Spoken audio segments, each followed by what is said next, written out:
She crossed the border with a student visa and a heart full of promises. But a simple bureaucratic error turned her life into a silent nightmare. Alone, illegal, and invisible, Patricia watched her classmates graduate while she cleaned hallways in hiding. When they arrested her without warning and deported her, she thought everything was over. But it was on Guatemalan soil where she planted the most unexpected new beginning of her life. At 5 years old, Patricia could already read better than the substitute teacher who occasionally showed up at the rural school. Doña Marta, her mother, had taught her the letters using product wrappers and empty boxes from the market. It was her way of keeping her busy while sewing for clients in the corrugated metal shed they called home. If you like interesting stories, hit like, subscribe to our channel, and ring the notification bell so you don't miss any of our content. And tell us in the comments where you're watching this video from. We'd love to hear from you. San Juan Ermita didn't appear on tourist maps or government plans. It was a forgotten hamlet on the edge of a dusty road in eastern Guatemala, where the heat hit hard from 7 in the morning and dreams seemed to melt before they could take flight. But there, among loose chickens, roosters at dawn, and the constant barking of skinny dogs, Patricia grew up. And there, in that invisible corner, a determination forged that no wall could stop. She was thin, with black hair always braided by her mother, with a quick gait and a firm gaze. She didn't talk much, but observed everything. From a young age, she had an obsession with understanding how the world worked. She took apart old radios, asked about words she read on packages, and sat alone doing math with worn-down pencils in notebooks people gave her. Her father, Don Eliseo, hadn't finished elementary school, but was a wise and hard-working man. A farmer all his life, he left before dawn with his machete on his shoulder and returned at sunset, with clothes soaked in sweat and eyes full of exhaustion. He never doubted his daughter's talent. Sometimes, in the middle of lunch, he would watch her write quickly and say, with a dry but proud voice, "You're not going to end up in the fields, my daughter. You're going to fly far." At 13, Patricia won her first departmental math competition. At 14, she traveled alone by bus to the capital for an academic Olympiad. She carried salted tortillas wrapped in paper, a borrowed backpack, and a silent fear of not fitting in among young people from private schools. But she returned with a diploma and applause from the entire town. Her name began to resonate among the neighbors. Doña Marta's daughter, the girl who's going to be somebody, they said at the little store, at church, at the bus stop. Sometimes Patricia felt a pressure that suffocated her, but also a force that pushed her. She didn't want to disappoint those who believed in her. The last years of high school were hard. Money was scarce. Sometimes she studied without dinner. Her little brother, Julian, got sick, and there were weeks when they didn't even have money for aspirin. But Patricia didn't stop. She kept getting A's, reading borrowed books, and dreaming of something bigger. One day, almost by chance, she found a call online. A community college in San Antonio, Texas, was offering partial scholarships to outstanding students from Latin America. They didn't promise to cover everything, but enough to take a first step. Patricia filled out the form from an internet cafe in Chiquimula with help from a friend who knew English. She sent poorly cropped scans of her documents, a letter written with her soul and her heart trembling with hope. A month later, the response came. She had been accepted. They granted her a partial scholarship to study business administration. She still needed to cover housing, food, books, and the ticket. It was a mountain, but for the first time, it was a visible mountain. The news caused a commotion at home. Doña Marta burst into tears. Don Eliseo hugged his daughter like he never had before. Julian asked if she was coming back. And the entire family, along with some neighbors and friends, began an improvised campaign to raise what was missing. They sold the father's motorcycle.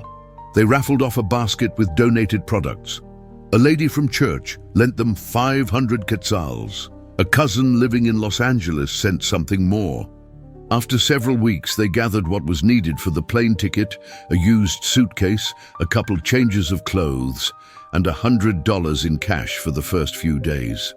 The night before leaving was silent. No one wanted to break the lump in their throat.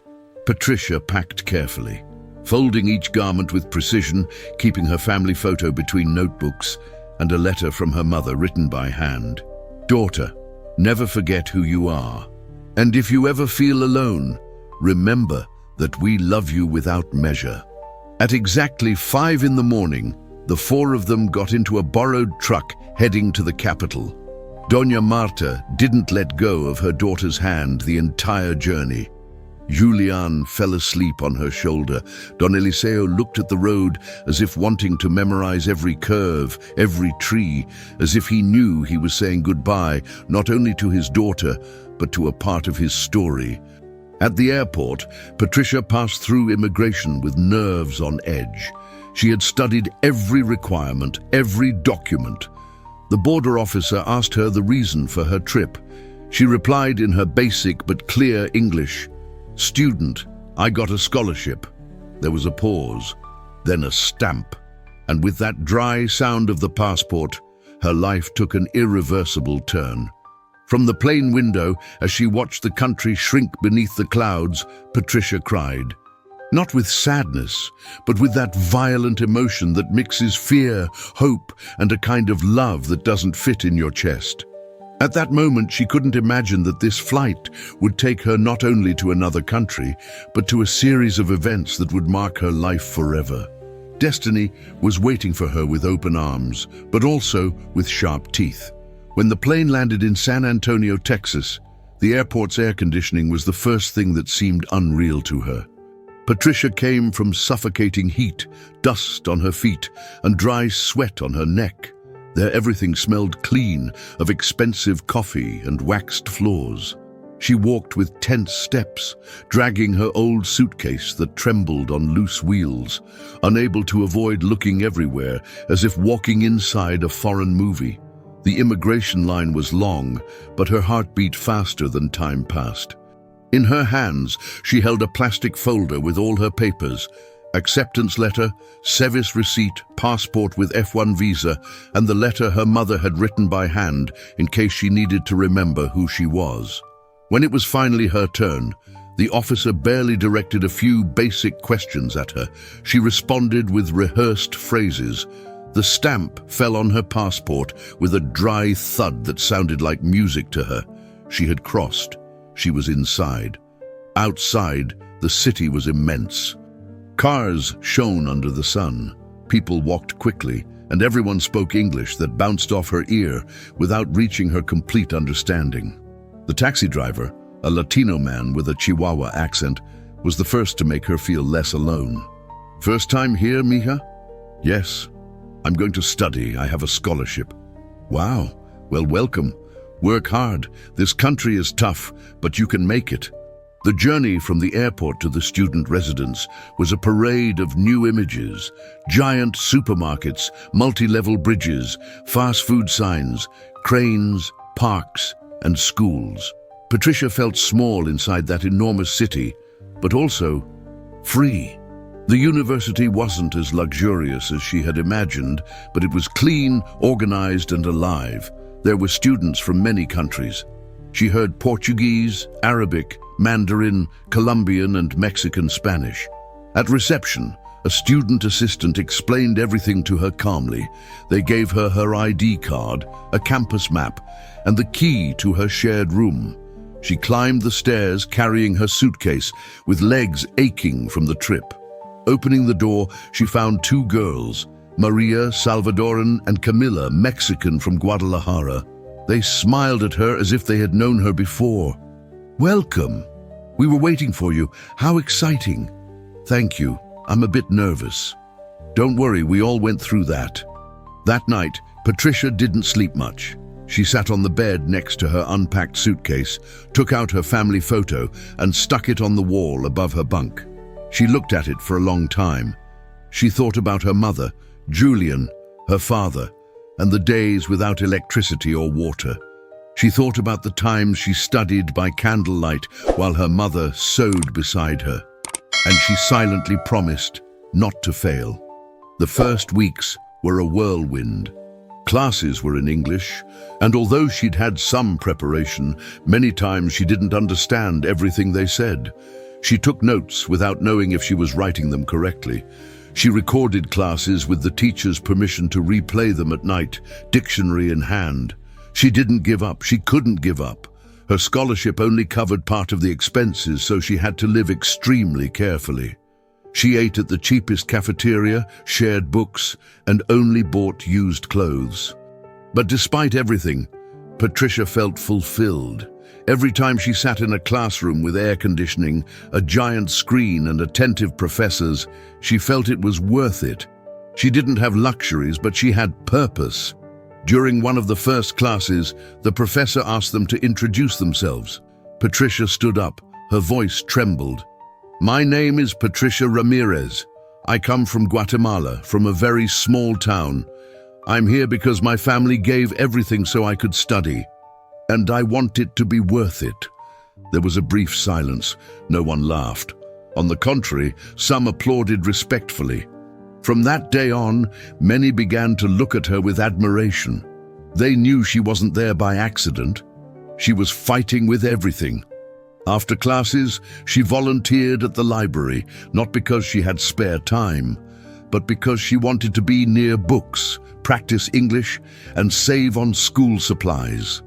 Sometimes she helped translate for new students. Whatever little she understood, she shared. Her routine was heavy, but full of meaning. She woke up at 6, had bread with instant coffee for breakfast, took classes all morning, ate something quick, and in the afternoon studied or helped at the library. At night she video called her family when there was signal and when her mother had credit. One night, while walking back to the residence under the yellow light of the posts, Patricia stopped to look at the Texas sky. It was wide, open, infinite, like her future. She felt her heart beating so hard that for a second she thought she could hear the echo. "Thank you, God, for giving me this opportunity," she thought. She didn't know that every step she took was also bringing her closer to a shadow that would grow without warning. Because, although she felt the world was opening up, she couldn't imagine that a simple oversight, bureaucratic and cold, would soon begin closing doors one by one. But at that moment, Patricia only knew she was alive, studying, moving forward, and that was enough. The second semester arrived with a different face. Patricia now understood her professor's English better and had learned to read quickly, to take mental shortcuts to adapt to a system that didn't forgive distractions. But over time, she also began to know the other side of the coin, the real cost of studying in the United States as an immigrant with minimal resources. The scholarship covered tuition, yes, but daily expenses, housing, books, food, and any unforeseen costs were her responsibility. At first, she lived off the little her family had sent her, but the money disappeared faster than she imagined. Within weeks, she found herself counting pennies for coffee from the vending machine. There were days when her only meal was a plate of rice and beans that Camilla shared with her. One night, while checking emails at the library, she saw a handwritten flyer pinned to a bulletin board. Cleaning staff wanted, night shifts, cash payment. She hesitated. She knew that as an international student, she didn't have legal permission to work off campus. But she had no choice. No one in her family could send her more money. Her mother had fallen ill and medication was expensive. Her father was working double shifts and Julianne had left school to help at home. She called the number on the paper. The next day, she went to an informal interview in an industrial kitchen behind a supermarket. No one asked for documents. They just said, "Can you start today?" "Yes," she replied without thinking. That's how her double life began. During the day, she was the model student, punctual, dedicated, participative. During the night, she was the girl who cleaned hallways, mopped bathrooms, picked up dirty trays, and washed floors until her back hurt so much she could barely straighten up. She slept 4 hours a night, sometimes less, and on weekends, She did double shifts, leaving at dawn with her uniform wet with bleach and worn-out shoes. Camilla and Maria supported her as they could. Sometimes they helped her review notes, other times they saved hot food for her. But Patricia rarely complained. She had a clear goal: graduate. And then send money so her mother could have the stomach operation the doctors in Guatemala had indicated. The months became blurry. She went from one class to another with dark circles and an empty stomach. In the library, she wore oversized sweaters to hide the thinness the effort was leaving her with. She began having wrist pain from hours of scrubbing dishes and keyboards. And sometimes, when she closed her eyes, her body kept moving in her mind as if still mopping. But despite everything, she didn't lower her grades. On the contrary, she became more meticulous, more perfectionist. Every tenth of a point was proof she wasn't sacrificing in vain. Sometimes, when she felt she couldn't go on, she'd take her family photo from the drawer and read the note written on the back by her mother. Remember that everything worthwhile hurts first. One day, while working in a restaurant kitchen that didn't ask for papers, she met Don Nicholas, an older Honduran who had been in the United States for over 20 years without documents. He saw her arrive for the first time with a scared girl's face and trembling hands and told her, "You won't break, kiddo. We all started like this here." Don Nicholas became something like a mentor. He taught her tricks to perform at work, how to stretch money, how to avoid ice, which streets not to walk on, how to blend in without standing out. It was like living in a parallel world, one that existed in the shadows, full of invisible people who kept the country running, but without being seen. Patricia learned to live with fear, to always walk looking over her shoulder, not to trust strangers, not to call attention to herself, to hide her accent when she could, and above all, never to get sick, because without papers, a hospital was a trap. If something happened to her, no one would show up for her. Despite everything, she kept studying. She maintained her average. She participated in projects. She had professors who admired her, although they didn't know the whole truth. Only one academic counselor, Mrs. Blake, sensed something wasn't right. "Are you getting enough sleep, Patricia? You look very tired lately." "Yes, I'm just a bit stressed about exams. You know you can talk to me if you need help." But she didn't talk. She couldn't. If she told anything, if she said she was working illegally, they could take away her scholarship, report her, deport her. She had to carry everything in silence.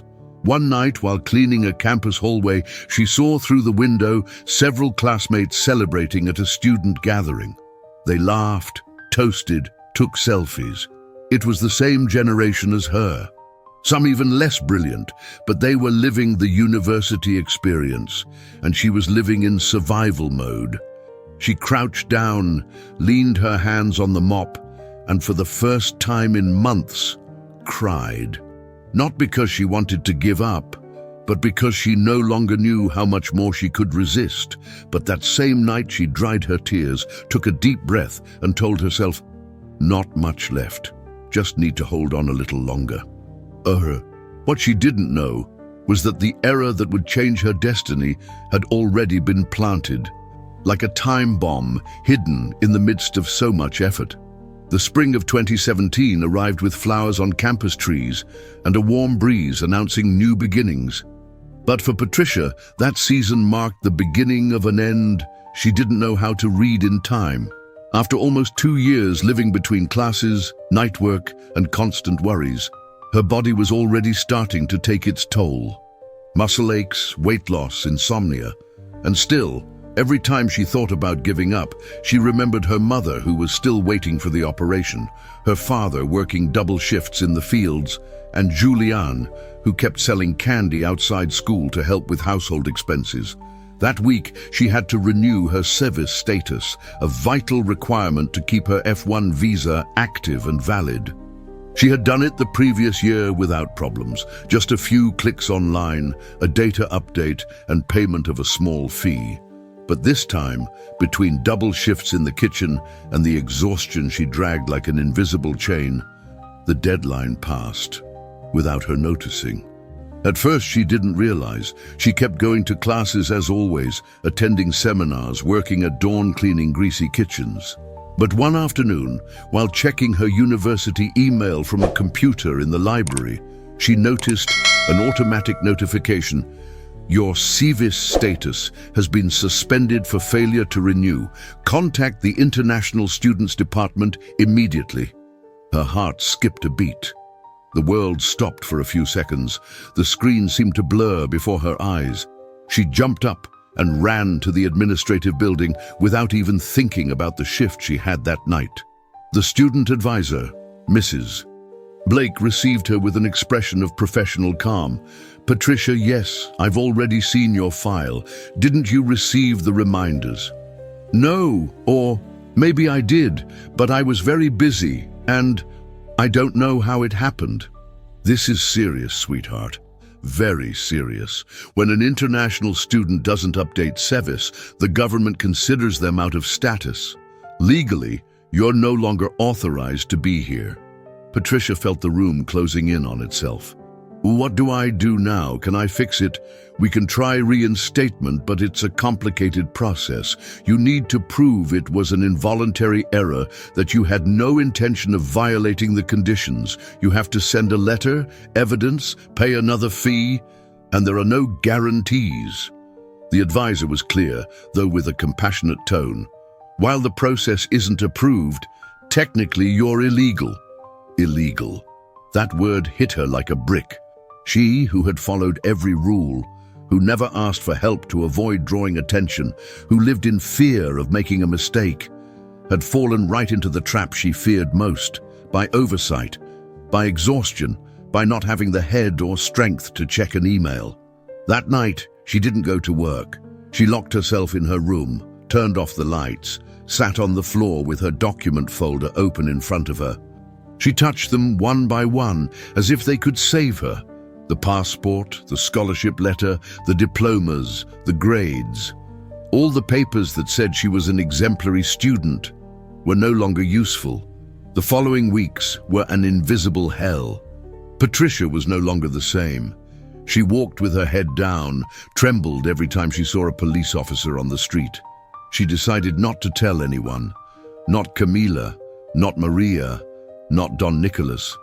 She didn't want them to look at her with pity. She didn't want to worry her family.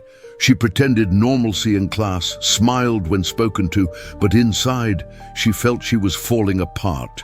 She tried to initiate the reinstatement process, filled out forms, drafted a letter with help from online translators, gathered receipts, medical justifications, notes from her professors.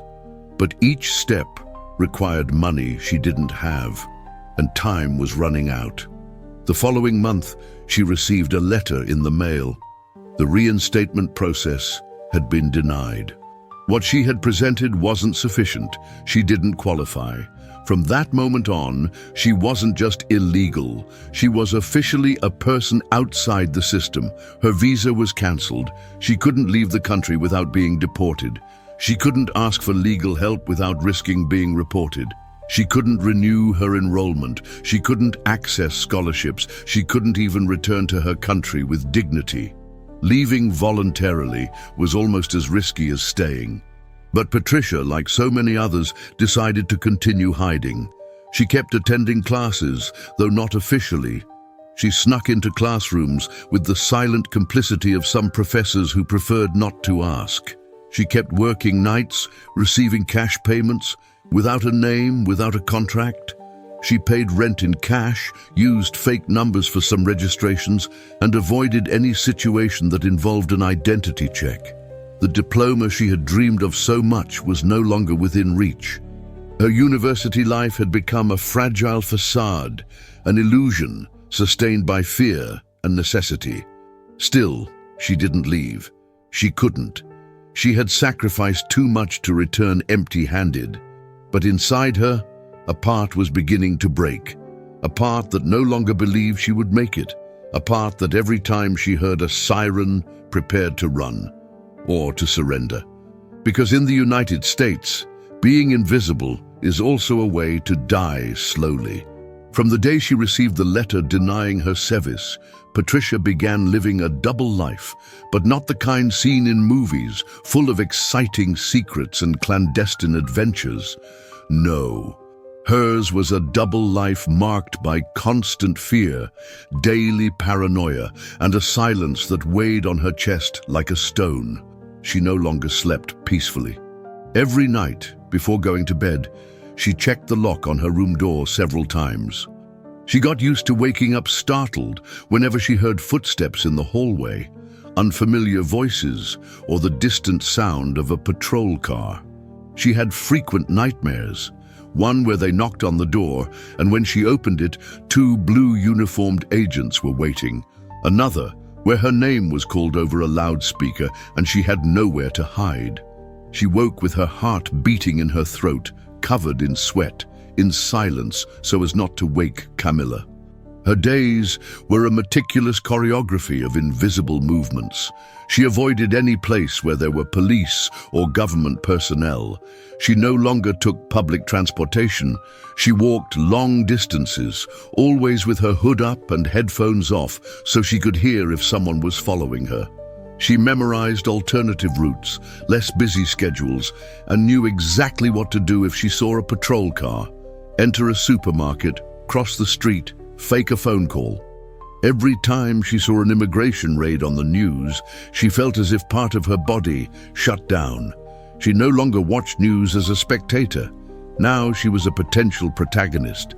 When she heard about raids in other cities, about detained students, deportations at airports, her reaction was almost automatic. Hide her documents, check her backpack, prepare for the worst. Little by little, she began to distance herself from everything. She stopped attending student gatherings, avoided talking to new classmates, and when a professor greeted her in the hallway, she responded with a forced smile, but without stopping. She just wanted no one to ask too many questions. Her presence had to be as discreet as the hum of a lamp. The sharpest pain was watching others advance. Her friends talked about professional internships, paid practicums, research projects, and conferences outside the state. They talked about the future with a freedom that no longer belonged to Patricia. One day in class, one of the guys announced he had been accepted into a summer program in New York. Everyone applauded him. Patricia did too, but inside, she wondered if she would ever have a plan that didn't depend on hiding. In her room, she kept the partial diploma she had managed to obtain before being out of the system. She wrapped it in cloth, put it under the mattress, along with a small box of memories, a medal from the National Olympiad, a letter from her brother, and the family photo that still brought her to the edge of tears every time she looked at it. Calls home became less frequent, not from lack of affection, but from shame. Her mother was still sick. Her father was losing strength in his hands. Julian, though trying to keep spirits up, sometimes showed sadness in his voice. Patricia avoided telling them the truth. She told them everything was fine, that university was hard, but she was getting through. She didn't tell them she was no longer a student, that she lived like a shadow, that any day she could disappear. Work in the kitchen was her only source of income. Her boss, a stocky guy with a Texas accent, never asked for papers.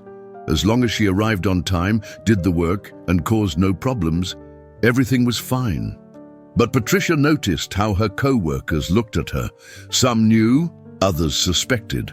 In that environment, illegality was common currency, but silence was law.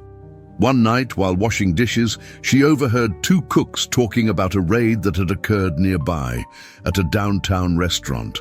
They say they came through the kitchen, caught 5, didn't even have time to run. Damn. And the bosses didn't even get involved, just said they didn't know anything. That's how they washed their hands.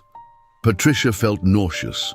From that night on, she began carrying a small backpack with the basics, a change of clothes, her phone, some money, and her family photo.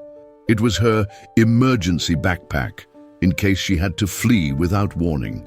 She befriended a Honduran woman who sold street food, Doña Mirna, who taught her to read behaviors, to notice if someone was watching, not to trust anyone. It was a parallel world where normal rules no longer applied, where distrust was a survival tool. One night, returning from work, Patricia was walking down a quiet street near campus. She heard a siren in the distance. She froze. She hid behind some bushes, crouched, with her heart in her throat. Nothing happened, but she stayed there trembling for almost 20 minutes. When she finally got up, she felt she was no longer the same person. Something inside her had broken irreversibly. Because when you live in the shadows, fear is no longer an emotion, it's a permanent state. And although she tried to convince herself that the worst had passed, life had another plan, one that was about to reveal itself in the most brutal and sudden way. If you're enjoying this story, hit like, subscribe to our channel, and turn on notifications to stay on top of all our content.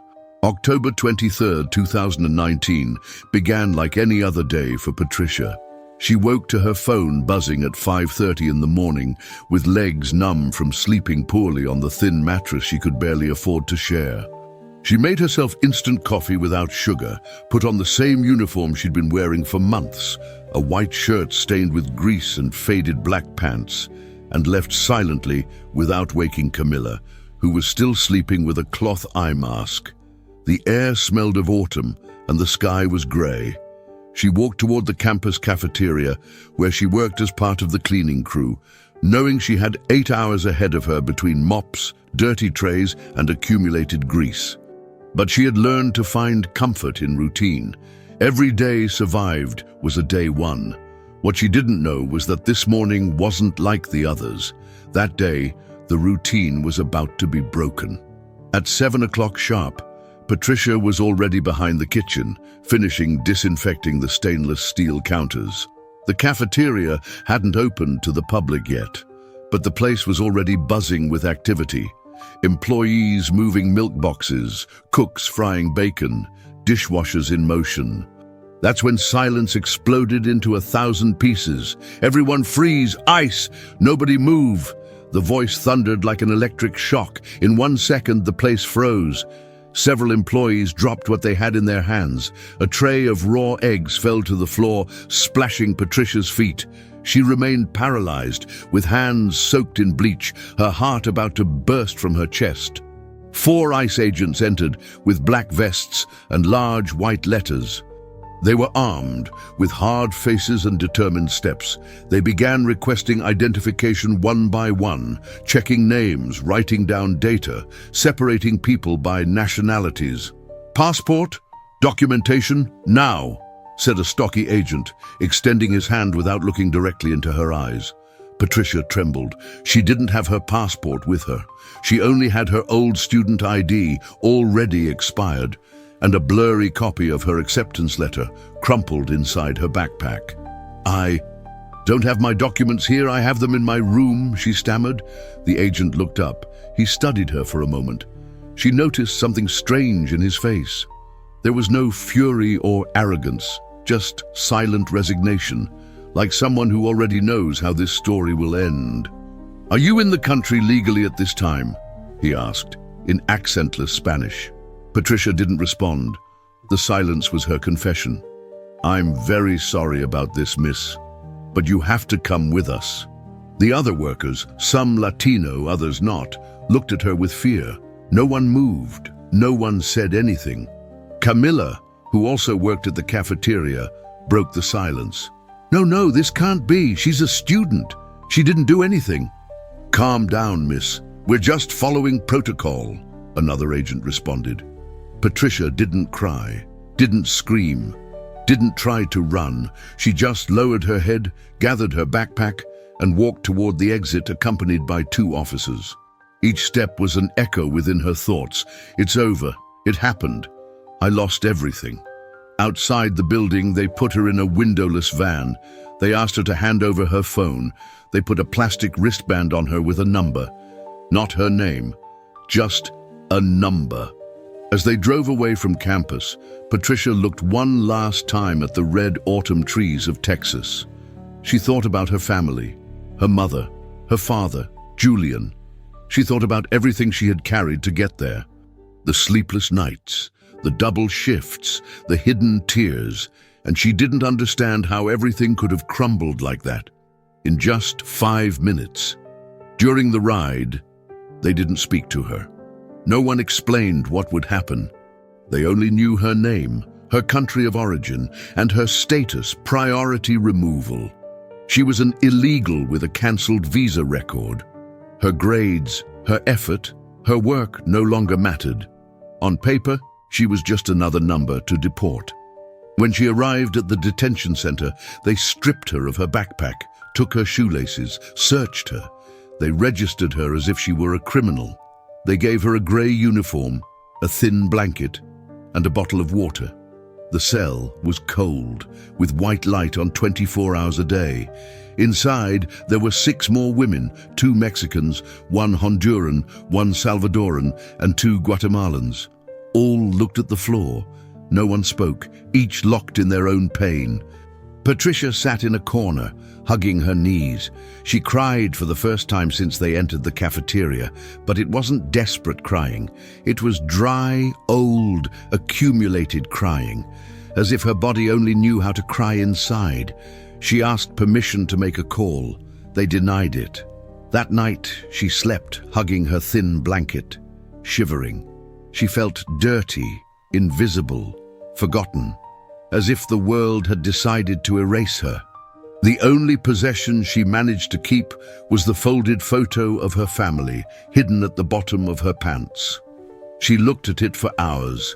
She ran her fingers over her parents' faces.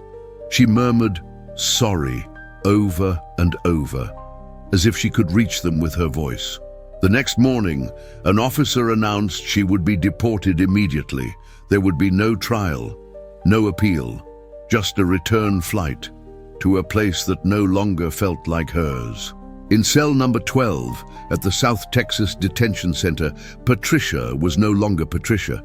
She wasn't a student, nor was she an immigrant. She wasn't a daughter, nor a sister. She was number A20756493, written on a white wristband that pinched her wrist. Every time an officer opened the metal door, they shouted, "A20756493, and she stood up without arguing, without soul.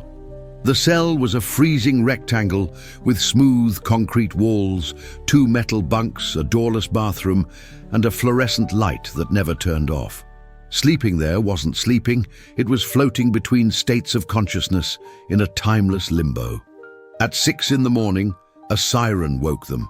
At 7, they served breakfast on plastic trays with minimal portions of warm oatmeal, stale bread, and juice that tasted like medicine. Patricia shared a cell with 3 other women. Maria, from El Salvador, who hadn't spoken in days.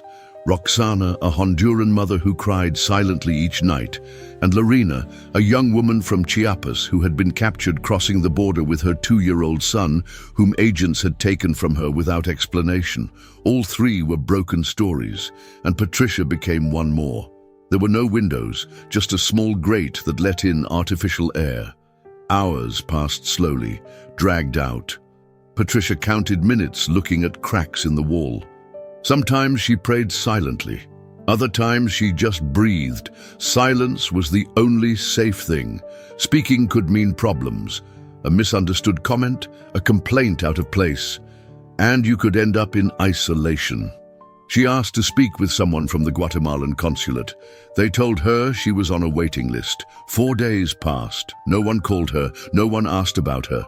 She thought about writing to Mrs. Blake, her former academic advisor, but she had neither pen nor paper. She asked if she could make a call. They gave her a card number to buy phone time, but she had no way to pay for it. No coins, no internet access. She was isolated from the world. Even words were starting to leave her. She dreamed in English, remembered in Spanish, thought in silence. Sometimes she sat in the corner of the cell, with the old photo of her family in her hands, already folded and worn from so many times she had opened it. Her mother's, father's, and Julian's faces looked at her like ghosts. She murmured things no one understood. "Don't forget me, please. I tried. I swear I tried." One night she heard screams in another cell. A woman had been notified of her sudden deportation. She screamed that her son was still detained in another state, that she couldn't leave without him.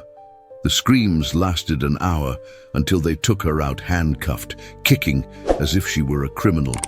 No one spoke of her again. That same day, an officer handed her a sheet with the final decision: Patricia Ramirez, immediate deportation without right to appeal. Country of origin, Guatemala. Flight date, tomorrow. Her legs trembled. She sat on the bed. The sheet fell from her hands. Everything was over. She didn't cry, didn't scream, just closed her eyes. The next morning, they woke her at 5. They gave her a different uniform: navy blue pants, white shirt, shoes without laces. They took her out of the cell with a transparent plastic bag where they put her clothes, her photo, and nothing else. She was taken with 6 other women to a waiting room where they spent hours chained by ankles and wrists. There was no dignity in that process. Officers barely spoke. They gave orders like to cattle. Stand up! Get in line! Quiet! When they boarded the bus that would take them to the airport, Patricia dared to look out the window. She saw streets she no longer recognized, signs in English, people walking hurriedly. She thought about all those days she passed through there without knowing the end was so near. On the plane, a commercial flight with escort, they made them sit in the back, in the last seats. Some passengers looked at them uncomfortably. An elderly woman murmured something to her husband, pointing at the handcuffs. Patricia felt shame, not for being deported, but for what others thought of her. No one there knew she was a student, that she had won a scholarship, that she worked scrubbing floors to survive. To them, she was just another illegal. Before takeoff, she closed her eyes and whispered a prayer. She asked forgiveness from her mother, her father, herself, and when the plane took off, she knew that the Patricia who had arrived in the United States looking for a future no longer existed. What remained were her ashes, her memories, and a question that tormented her. And now what? The flight landed in Guatemala City at 8:23 in the morning, under a grayish sky announcing rain. Patricia got off the plane with numb legs, dragging the transparent bag they had given her at the detention center. It was all she had left: her old clothes, the yellowed photo of her family, and an unopened letter from Mrs. Blake that had arrived late, too late, to the center's mailbox. She had no money, no phone, no idea what she would do next. An immigration official received her without asking too many questions.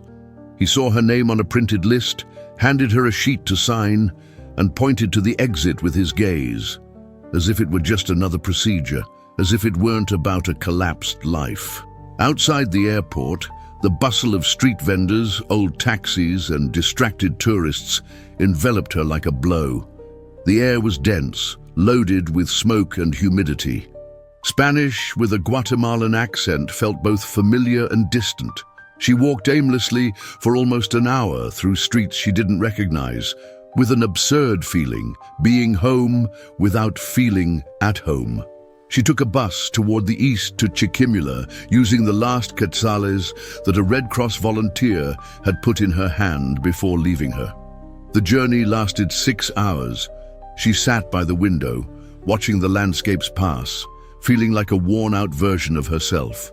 Green mountains, dry rivers, barefoot children running down dirt roads. Everything was like before, but nothing was. When the bus left her in front of the small-town terminal, the sun was already setting.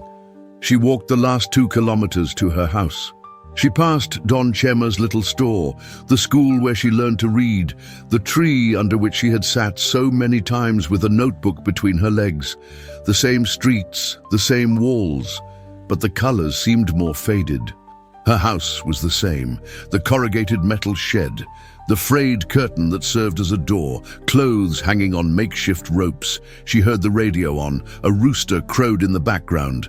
For a second, she thought about not entering, thought about running away, staying there watching like a stranger. But then her mother came out to the corridor. It was her, but not entirely. Thinner, more hunched. hair more white than black, skin wrinkled as if time had squeezed her without mercy. "Patricia?" Patricia didn't respond. She remained motionless, with the bag hanging from one shoulder, eyes full of tears.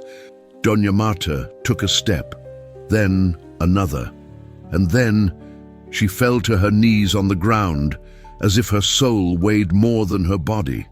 Patricia ran toward her, hugged her tight, and both broke into tears.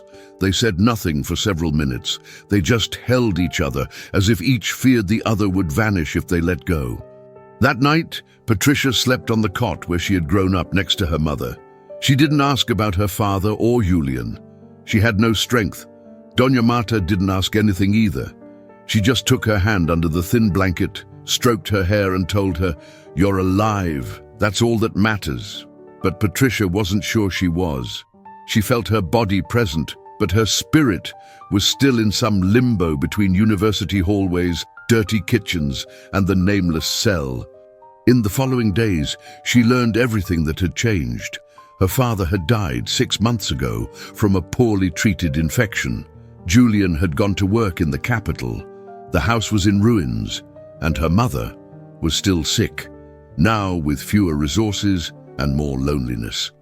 Patricia tried to regain composure. She went to the Ministry of Education offices to find out if her degree was valid in Guatemala. It wasn't. They asked for documents she no longer had, titles she never finished, certified translations that cost more than she would earn in an entire month. She looked for employment. They offered her cleaning houses for 10 quetzals an hour. She considered selling candy at the terminal, like Julian. But something inside her, still small, still weak, refused. One afternoon, passing by the town's little school, she noticed the gate was broken and children were playing with empty bottles instead of balls. A teacher came out when she saw her and recognized her. "Is that you?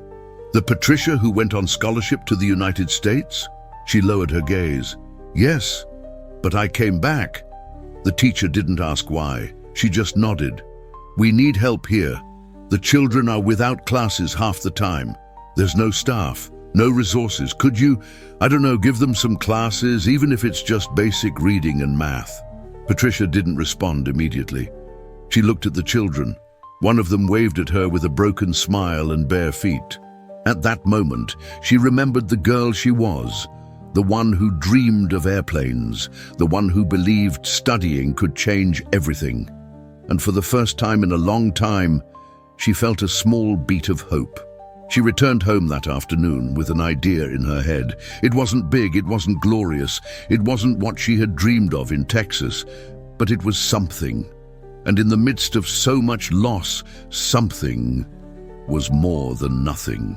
A few days later, Patricia returned to the little school with a notebook under her arm and a box of chalk she bought with the last quetzals she had. The principal, a woman named Norma, received her with silent gratitude.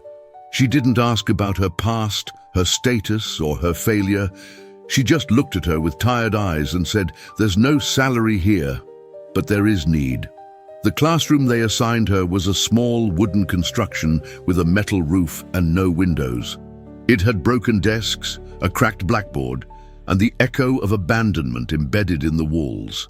But for Patricia, having children who wanted to learn was enough, and there were, more than she imagined. The first day, 12 came. The second, 18. By the end of the first week, there were already 25 children sitting on the floor, on improvised benches, or simply standing with wide eyes and firm attention. They came barefoot, hungry, some without notebooks, others with only one shirt for the entire week. But they came. Patricia taught them with what she had: used pencils, recycled sheets, and her memory. She spoke to them about vowels, multiplication, history. She told them what she learned in Texas, but without mentioning Texas. It wasn't necessary. They didn't understand about countries, visas, or deportations. They only understood that there was someone in front of them who believed in their capacity to be more than what their environment told them. Little by little, The improvised classroom began to look like a school. The community, hearing about it, began to help. A neighbor brought an old blackboard. A local carpenter repaired 3 desks without charging. The corner store donated notebooks on credit. And one day, without asking, a mother arrived with a basket of tortillas and beans. No one asked for explanations. They just ate in a circle like family. The children began to change. One of them, Kevin, who was known for fighting with everyone, now corrected his classmates with patience. Diana, who had stopped talking after her father's death, began reading aloud. And Jorge, who didn't know how to write his name when he arrived, gave Patricia a sheet where he wrote in crooked letters, "Teacher, thank you for not leaving." That night, Patricia arrived home, put the sheet on her improvised table and cried, but not like before. This time she didn't cry from fear or failure. She cried from something deeper, from recognition, from a kind of peace. Doña Marta, her mother, looked at her from her wicker rocking chair and said with a measured voice, "God took away your path one way, to open another. Sometimes one gets lost, but not because they chose wrong, but because destiny had something different saved for us." Patricia didn't respond. She just nodded. A month later, with the community's help, she founded a small, formal space, Seeds of the Future Educational Center. It didn't have permission from the Ministry of Education, but it had students, it had faith, and it had will. Each day began with a song and gratitude. Patricia taught everything, from how to write a resume to how to use a computer when they managed to borrow one. She also taught things no one taught her: how not to be defeated by labels, how not to be defined by a document, and how to survive with dignity when the system decides not to see you. A local journalist heard about her work and published an article titled "Deported but Invincible: Patricia Ramirez's Story." The article went viral nationally. Modest donations arrived. A couple of NGOs offered materials. A lawyer wrote, offering to help her recover some of her documents. Patricia thanked them, but didn't ask for anything. She no longer depended on distant promises. She had learned to build with what she had in front of her. In her classroom, on an old wooden table she used as a desk, she placed a photo, not of her family, but an image of her generation from the university in Texas. She didn't appear in it, but someone had sent her that photo by mail months after her deportation. All the formal students were there, with cap and gown. Patricia cut it out. She pasted a note on it that said, "Education took me far. Now I take others far." That became her new mission. She didn't have a diploma. She didn't have a visa. She had no country but her town. But she had a voice. And with that voice, she began each class saying, "Today we don't just come to learn to read. We come to learn not to give up." She said it with strength. Because if Patricia knew anything well, it was what it cost not to give up when everything told you you were already defeated. In the remote corner of eastern Guatemala, where dirt roads still raise dust and internet access is intermittent, there's a small school built with recycled blocks, metal roofing, and glassless windows. It has no computers, no digital boards, no uniforms. But it has something no university, no scholarship, no country can offer completely: purpose.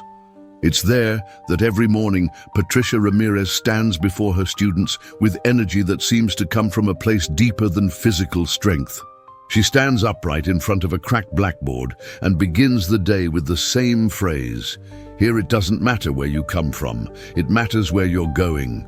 The children listen with attentive eyes, some with notebooks in their laps, others sharing half pencils. And Patricia looks at them one by one as if they were the most valuable thing she's ever had. Because really, they are.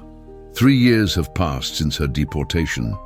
The Seeds of the Future School now has more than 40 students. The community has organized to support. A town carpenter made desks. A former Patricia student who learned to read with her now assists as her helper. A German NGO began sending school supplies every 3 months. But beyond resources, what sustains that school is the invisible: respect, love, purpose. Patricia, although without an official title hanging on the wall, became a reference point. Young people who had lost their way due to lack of opportunities now seek her for guidance. Mothers ask her for advice on how to educate their children. Even some municipal officials invite her to meetings when education is discussed. She never presented herself as a victim, nor as a heroine. When someone asks why she returned, why she didn't give up, she responds simply, "Because it was that, or let everything I lived die inside me." And she understood that stories don't end when plans fail. Sometimes they begin right at that point where everything seems lost. One day, she received a letter in the mail. It came from Texas. It was from Mrs. Blake, her former university advisor. The letter said, "Patricia, we tried to help you. We were too late. I'm deeply sorry, but today I want you to know your story is told here among new students as an example of effort, not for what you lost, but for what you gave until the last day. Wherever you are an educator, with or without a diploma." Patricia kept it in a box with her family photo, along with the image of the graduating class she never reached. She felt no resentment. She felt recognition. And that, for her, was enough. One rainy afternoon, while the children were writing a collective story, one of them raised his hand. "Teacher, you lived in another country, right? The United States?" She hesitated for a few seconds. She didn't usually talk about that, but this time she did. "Yes, I studied there, but I made a mistake and that's why I had to come back." The boy frowned. "Did you misbehave?" "No, I just forgot to renew a paper, and that was enough for them to send me back." "And then you lost everything?"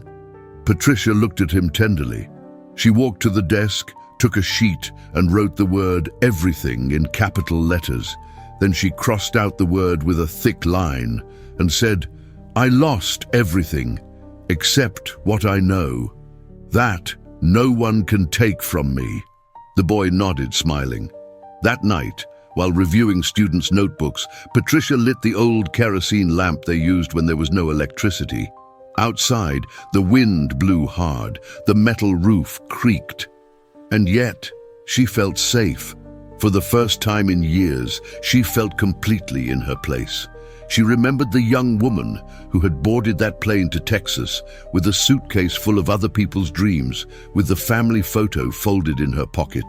She thought about everything she carried, everything she lost, and everything she learned the hard way. She thought about jail, the nameless cell, the patrol that stopped her. And then she looked at the room where she was now sitting, surrounded by notebooks, broken crayons and tiny letters just beginning to take shape. She thought, maybe I didn't cross the border to reach a dream. Maybe I crossed to understand that dreams aren't always reached. Sometimes they're planted. And she had planted something stronger than a university degree. She had planted futures. In a corner of the classroom, on a wooden board hanging with ropes, Patricia placed a laminated sheet. On it, she wrote a phrase in black ink with large, firm letters so no child would forget it. "Education took me far, now I take others far." Every morning, before starting class, Patricia read it aloud. And at that moment, it didn't matter if she was ever illegal. It didn't matter if she was deported. It didn't matter if the world erased her from its papers, because there, in that forgotten little school, Patricia wrote her story again. And this time, with her own hand. And if you like this story, you'll surely love the next one that appears on your screen. Don't forget to subscribe to our channel, leave your like and turn on notifications. See you next time.